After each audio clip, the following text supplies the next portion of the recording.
Good afternoon. We'll be in Acts 21.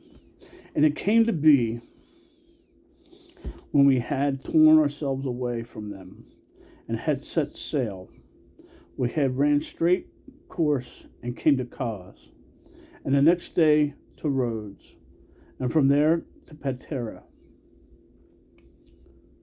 And having found a ship passing over to Phoenicia, we went aboard and set sail. And having sighted Cyprus, and having passed it on the left, we sailed to Syria, and landed in Sor. For the ship was to unload her cargo there. And having found taught ones, we remained there 7 days. And they told Saul through the Spirit not to go up to Jerusalem. And when it came to be that our days were ended, we left and went on. And all of them accompanying us, with wives and children, till we were out of the city. And kneeling down on the beach, we prayed. And having embraced one another, we boarded the ship, and they returned to their homes. And when we had completed our voyage from Sor, we came to Tamalis. And having greeted the brothers, we stayed with them 1 day. And on the next day we left and came to Caesarea, and went into the house of Philip the evangelist, who was one of the 7, and stayed with him. Now this one had 4 maiden daughters who prophesied. And as we were staying many days, a certain prophet named Hagab, came down from Judah,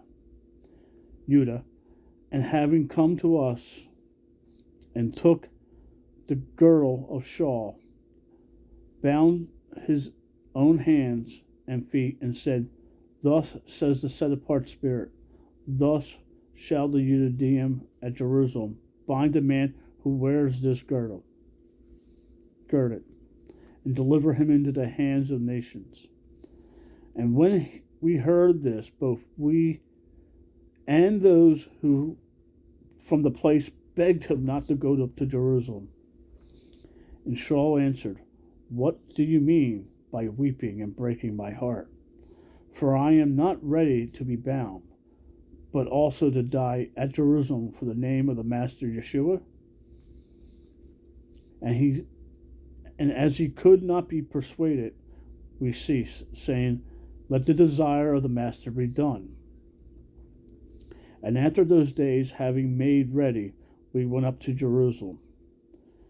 And also some of the taught ones from Caesarea went with us, and brought with them one, Mnason of Cyprus, an early taught one, with whom we were to lodge. When we arrived at Jerusalem, the brothers received us gladly. And on the following day, Saul went in with us to Jacob, and all the elders came. And having greeted them, he was relating one by one what Elohim had done among the nations through his service. And when he had heard it, they praised him. And when they had heard it, they praised the Master.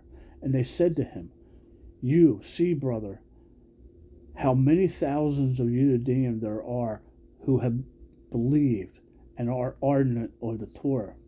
But they have been informed about you, that you teach all the Judeans who are among the nations to forsake Moshe, saying not to circumcise the children, nor walk according to the practices.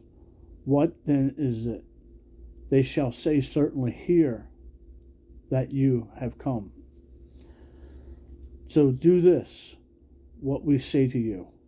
We have 4 men who have taken a vow, and that's a Nazarite vow. Take them and be cleansed with them, and pay their expenses, so that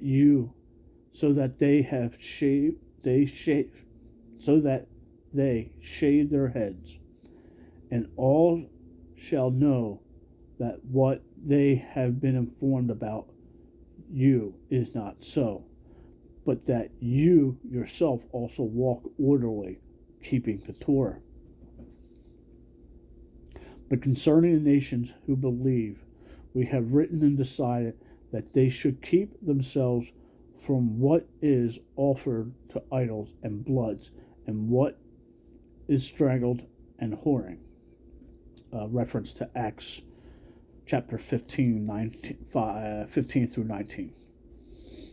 When Shaul took the men on the next day, and having been cleansed with them, went into the set-apart place to announce the completion of the days of separation, until the offering should be presented for each one of them.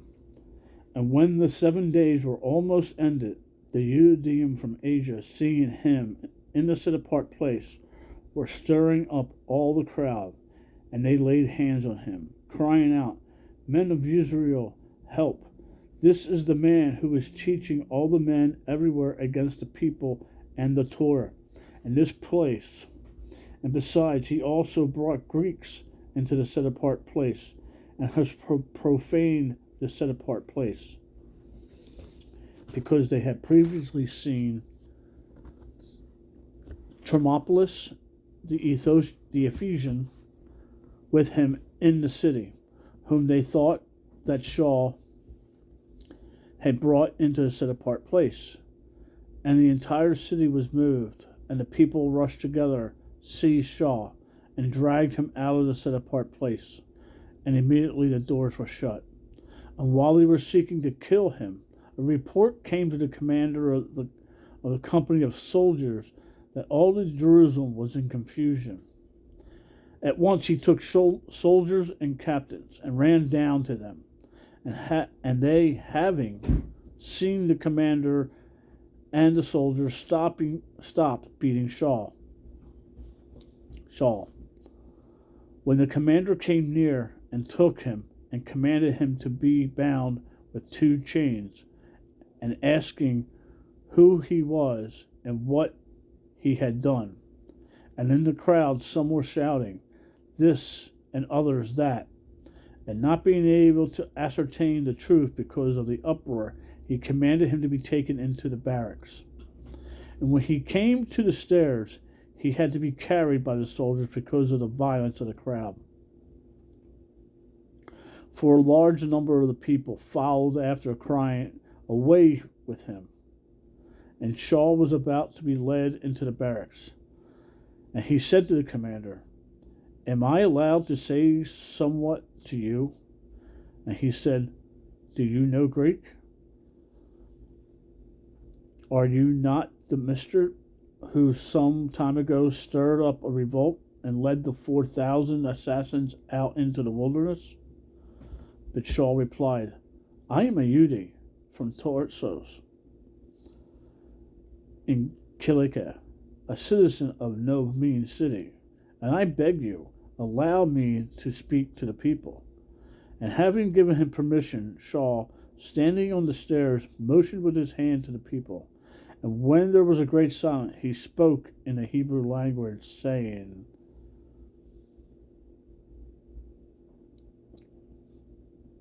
leaves off there.